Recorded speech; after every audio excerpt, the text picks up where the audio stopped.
حضرت علی رضی اللہ تعالی عنہ نے فرمایا، دلوں کا سکون اللہ کی یاد میں ہے۔ جب انسان قرآن پڑھتا ہے اور اللہ کو یاد کرتا ہے تو اس کے دل میں سکون اور اطمینان پیدا ہوتا ہے۔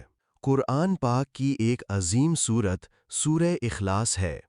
یہ سورت اللہ تعالیٰ کی وحدانیت کو بیان کرتی ہے۔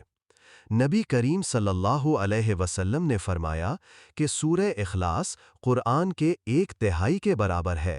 اس سے محبت جنت میں خوشخبری کے مترادف ہے۔ حضرت علی رضی اللہ تعالی عنہ نے فرمایا کہ صبح کے وقت اس سورت کو 4 مرتبہ پڑھنا بہت برکت والا عمل ہے۔ جو شخص سورۃ الاخلاص کو صبح کے وقت 4 بار پڑھیں اور پھر دعا کریں تو ہر دعا قبول ہوتی ہے۔ حضرت انس رضی اللہ تعالی عنہ سے روایت ہے کہ ایک شخص نے سورۃ الاخلاص سے محبت کا اظہار کیا تو نبی صلی اللہ علیہ وسلم نے فرمایا کہ اس سے جنت میں داخلہ ملتا ہے۔ حضرت عائشہ رضی اللہ تعالی عنہا سے روایت ہے کہ ایک کمانڈر نماز میں ہر رکعت میں اس سورت کو پڑھتا تو نبی صلی اللہ علیہ وسلم نے فرمایا کہ اللہ بھی اس سورت سے محبت کرتا ہے۔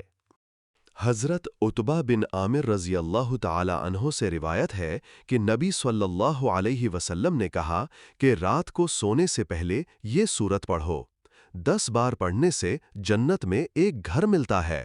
یہ سن کر حضرت عمر رضی اللہ تعالی عنہ نے عرض کیا، یا رسول اللہ صلی اللہ علیہ وسلم، پھر تو ہمارے جنت میں بہت سے گھر ہو جائیں گے۔ آپ صلی اللہ علیہ وسلم نے فرمایا، اللہ کا فضل اس سے بھی زیادہ وسیع ہے۔ حضرت عائشہ رضی اللہ تعالی عنہا نے فرمایا کہ نبی صلی اللہ علیہ وسلم سورۃ الاخلاص، الفلق اور ناس پڑھ کر ہاتھ پر پھونکتے اور جسم پر مسح کرتے۔ حضرت علی رضی اللہ تعالی عنہ نے فرمایا، جو شخص اس سورت کو محبت اور خشوع سے پڑھے، اس کے دل میں اللہ کی معرفت بڑھتی ہے۔ سورۃ الاخلاص کے پڑھنے سے دل کا تعلق اللہ سے مضبوط ہوتا ہے اور دل کے خوف و اضطراب ختم ہوتے ہیں۔ دلوں کا سکون اللہ کی یاد میں ہے اور قرآن اس سکون کا سب سے بڑا ذریعہ ہے۔ انسان کی اصل دولت اس کا ایمان ہے، نہ کہ اس کی دنیاوی دولت۔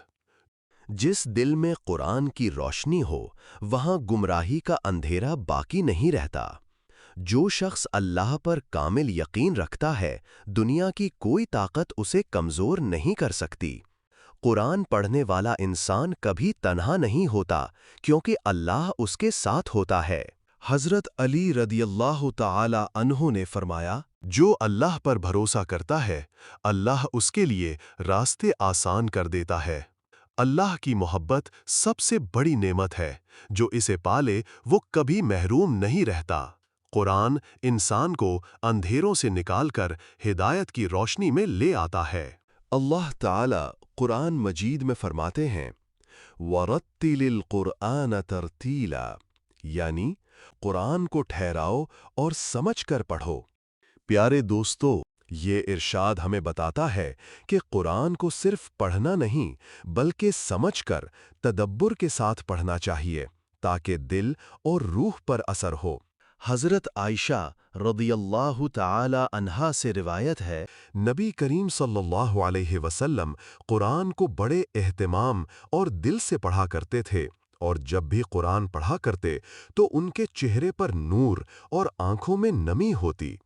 پیارے دوستو، سورۃ الاخلاص ہمیں یہ سکھاتی ہے کہ اصل دولت دنیا کی چیزیں نہیں بلکہ اللہ کی پہچان ہے، اور جس نے اللہ کو ایک مان لیا اس نے سب کچھ پا لیا۔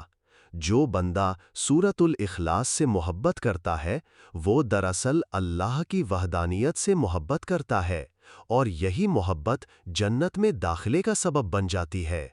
جو شخص صبح و شام سورۃ الاخلاص کو معمول بنا لیتا ہے، اللہ اسے اپنی حفاظت میں لے لیتا ہے۔